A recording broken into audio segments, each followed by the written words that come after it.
लेकिन 100% आपको वहाँ से सीख कर ही जाना है। ठीक है, चलिए। ए चाइल्ड इज बॉर्न का मतलब जानते हैं क्या होता है? आपका 7 चैप्टर जो है क्लास 12 का 7 चैप्टर है, इसका नाम है ए चाइल्ड इज बॉर्न। क्या नाम है? ए चाइल्ड इज बॉर्न, एक बच्चा का जन्म या एक बच्चा जिसका जन्म होता है। बॉर्न का मतलब होता है जन्म, चाइल्ड का मतलब होता है बच्चा। A child is born is an essay. Child is born क्या है? एक एसे। एक नंबर ऑब्जेक्टिव में आपको एजे मिल गया। चाइल्ड इज बॉर्न क्या है? एसे। और द आर्टिस्ट क्या है? शॉर्ट स्टोरी है। The child is born is an essay by a famous author German Greek. एक फेमस ऑथर है ऑस्ट्रेलिया का महिला है, उनका नाम क्या है? German Greek. जर्मन ग्रीक लिखी है child is born. In this extract the adult has explained about the social and cultural life of women and reflects the cultural and particularities of the east and west the childbirth। इसमें बताती है, Australia की author है और कहती है कि इसको लिया गया है।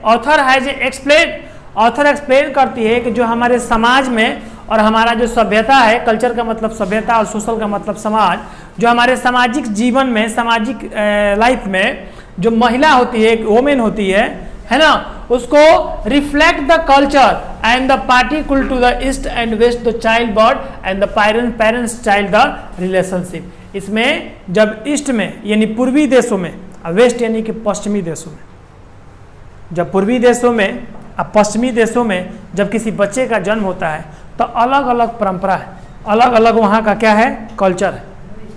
समझ में आ रहा है? अब यहाँ पर होता क्या है? द प्रेजेंट लेसन या ऐसे, आप लेसन या ऐसे बोल सकते हैं, हम लेसन यहाँ पर लिखें। The present lesson a child is born is taken from the German Greek books the politics of a human fertility. ये उनका पॉलिटिक्स ह्यूमन फर्टिलिटी से लिया गया, उसी का भाग है और उसी से लिखा हुआ इन्हीं का है ए चाइल्ड इज बॉर्न। ये ऑब्जेक्टिव में क्वेश्चन पूछता है कि चाइल्ड इज बॉर्न किस चैप्टर से, किस बुक से उठाया गया है। तो जर्मन बुक के खुद का मतलब उनका खुद का बुक है, किताब है, उसका नाम है the politics of human fertility. ठीक है, उनके उस किताब से लिया गया। देखिए, the author says that even today in a society it is a very difficult for mother and child. आज के समय में जो सामाजिक परिस्थिति है, ये कहानी बहुत पहले की है, समझ लीजिएगा। आज भले ही आसान लग रहा है सब कुछ, लेकिन पहले बहुत दिक्कत हो रहा था। तो बोलती है, ऑथर बोलती है कि आज, ठीक है ना, today in society it very difficult for mother and children. बच्चे के लिए और माता के लिए बहुत ही ज़्यादा दिक्कत है ना? क्या दिक्कत है भाई?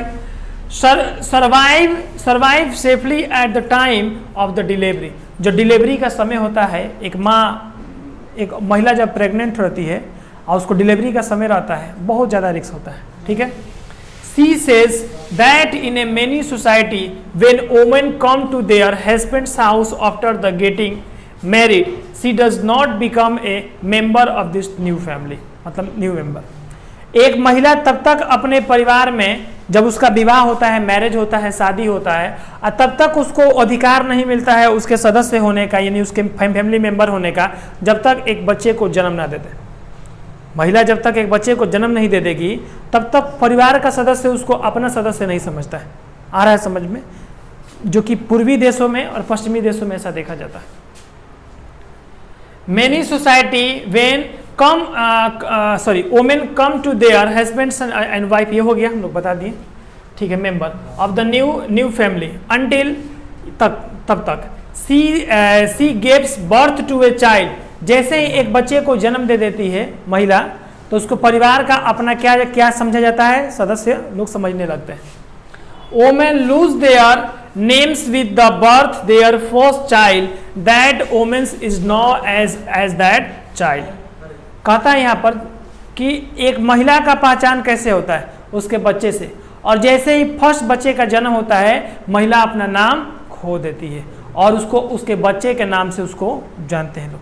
एक महिला जो होती है ना भाई, बहुत ज़्यादा संघर्ष करती है अपने जीवन में। बचपन में उसके पिता के नाम से उसको जाना जाता है, शादी के बाद उसके हस्बैंड के नाम से जाना जाता है, और जब बच्चा हो जाता है ना तो बच्चे के नाम से जाना जाता है। आ रहा है समझ में ना? बच्चे का नाम कुछ भी है, चिंटू मिंटू पिंटू कुछ भी है तो आदमी क्या करेगा, चिंटू की मम्मी। ज़्यादातर यही होता है कि नहीं होता है? हाँ, तो जब एक फर्स्ट बच्चे को जन्म देती है तो महिला अपना women lose their name with the birth of their first child, first बच्चे के समय से ही अपना नाम खो देती है वो, और that women is known as that child, और अब अपने बच्चे के नाम से जानी जाती है। सर यहाँ पर बोल रहा है इन हर पेरेंट्स आर लिव, और जो पेरेंट्स होते हैं अपने साथ भी रखते हैं, मतलब है ना, अपने से अलग भी रखते हैं। She goes to her parents' house a few months before her a pregnancy and stays there for the first 3 months after the baby lives. जब एक बच्चे का जन्म होता है ना, खास करके पूर्वी देशों में, ये लड़का बताओ तो कितना महीना तक ले मम्मी अलग रहती है? मारेंगे दूध थोड़ा गस्ती हो जाएगा। हम यहाँ पर लिखे हैं 3 मंथ, बोल रहा है 5 साल।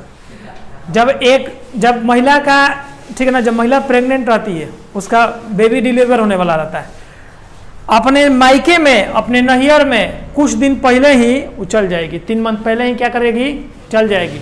अब बच्चे का जन्म हो जाएगा बढ़िया से, स्वस्थ रूप से, तो अब वजह से फिर ससुराल आएगी। और अरे बच्चा नहीं आएगा, बच्चा ये रहेगा, हाँ, वो बच्चा को बोलो कि 5 साल बाद आएगा। तो उसमें होता क्या है कि जैसे कि पूर्वी देशों में, जैसे बांग्लादेश का नियम है कि नैहर में चल जाएगी महिला, महिला जाएगी प्रेग्नेंट, मतलब कि डिलीवर होने के 3 महीना पहले चल जाएगी, ससुराल वाला कोनो रिस्क नहीं लेगा, सीधे नैहर। नैहर में जब बच्चा हो जाएगा तो उसके तो महिला आ जाएगी, 1 महीना बाद आ जाएगी। बच्चा जो होगा वो कम से कम 2 साल 4 साल 5 साल बाद आएगा उधर से, क्योंकि जो मामा गांव के जो लोग रहेंगे तो उस बच्चे को अपना खिलौना बना लेंगे, उसको उसके साथ खेलेंगे, आ रहा है समझ में, तब तक नहीं छोड़ेंगे जब तक बच्चा तन में कुछ बड़ा नहीं हो जाए। ये नियम था पहले बांग्लादेश का, हालांकि अभी सब परिवर्तन हो गया, सब बदल गया। She is well taken care of during the pregnancy, pregnancy के टाइम पे बहुत ही टेकन किया जाएगा, बहुत केयर किया जाता है एक महिला को। प्रेगनेंसी के समय में भारी चीज नहीं उठाया जाता है, ठीक है ना, हालांकि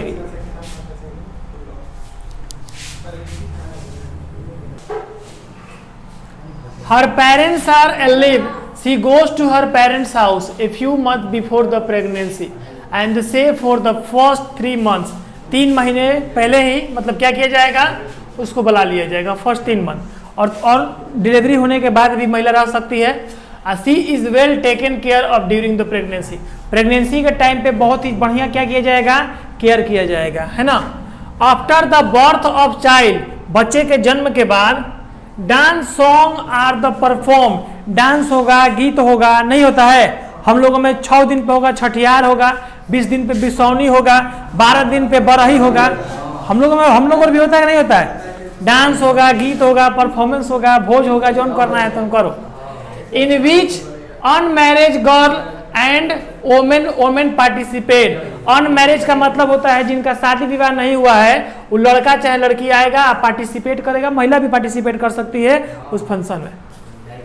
इन बांग्लादेश में a child under the age of 5 और 6 looked after by the whole family, बच्चा जब तक 5-6 साल का रहेगा, 5-6 साल का जब तक बच्चा ना लगने लगे, ना दिखने लगे, तनमनी बड़ ना हो जाए, तब तक कहाँ रहेगा, अपने होल फैमिली के साथ रहेगा, नाना गांव रहेगा अपन। In a joint family all the children are taken care of together, और सब लोग साथ में रहेंगे और उसका बच्चा को क्या करेंगे, बहुत बढ़िया से केयर करेंगे, टेक केयर, हाँ ठीक है ना। The author says that Asian children समझते हैं, एशियन सर एक कॉन्टेनमेंट होता है, ज्योग्राफी में पढ़ाया जाता है, कॉन्टेनमेंट होता है, 7 गो कॉन्टेनमेंट है, जिसमें हम लोग किस कॉन्टेनमेंट में, भारत, श्रीलंका, नेपाल, भूटान, फिर बगल वाला ही कुल इराक, ये सब एशियन कॉन्टेनमेंट में, चाइना नहीं है, वो दूसर में। ऑस्ट्रेलिया एक अलग है, जहाँ मानव जाति का जन्म हुआ था वो आपका अफ्रीका में हुआ था, मानव जाति का सबसे पहले जन्म। ऑस्ट्रेलिया अलग है, एशियन कॉन्टेनमेंट में, हाँ एशियन में ही आएगा। एक उसमें नहीं आता है वो, ना उसमें एशियन में ही आएगा वो, do not play with toys, और वो लोग खिलौने के साथ नहीं खेलेंगे। किसके साथ नहीं खेलेंगे? खिलौना का साथ नहीं खेलेंगे, बच्चा का साथ खेलेंगे, बच्चा को खिलौना बना देंगे। He likes to listen to fairy tales, और उसके साथ खूब बढ़िया सीखेंगे, सिखाएंगे उसको, है ना। और the relation of mother and sun relationship is a considered better than that of the husband wife, और एक पति और पत्नी के रिश्ते से लाख गुना बढ़िया रिश्ता होता है एक मम्मी और एक बालक का, मतलब माँ बेटे का जो रिश्ता होता है सबसे बढ़िया रिश्ता होता है, ऐसा बताया गया है बांग्लादेश में।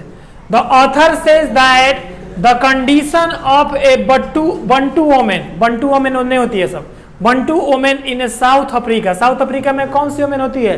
बंटू वोमेन देखे हैं, काला काला नहीं रहती है, लकड़ी उकड़ी सब ले रहती है, हाँ घूमते रहती है ना। Bantu women after in a very pathetic during the delivery the women there have to be the labour alone, खुद ही संघर्ष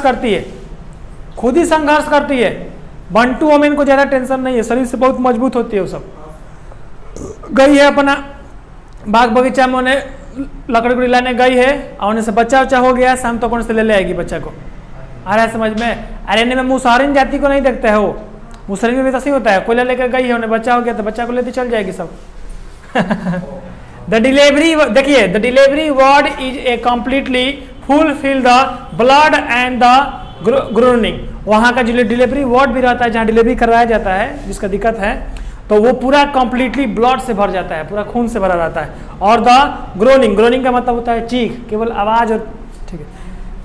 देखिए यहाँ पर the author advise us to the respect and take care of pregnant women, और author जो है German Greek जो ऑस्ट्रेलियन ऑथर है वो बताती है, एडवाइज करती है, सलाह देती है, रिस्पेक्ट कीजिए, टेक केयर कीजिए, ध्यान रखिए, महिला जो प्रेग्नेंट है उनका रिस्पेक्ट कीजिए।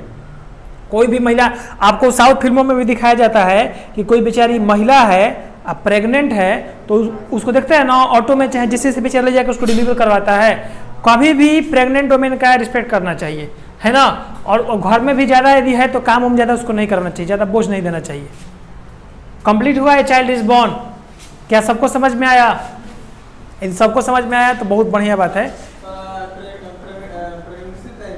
हाँ जी सर, अच्छा उसमें किताब भी पढ़ना चाहिए।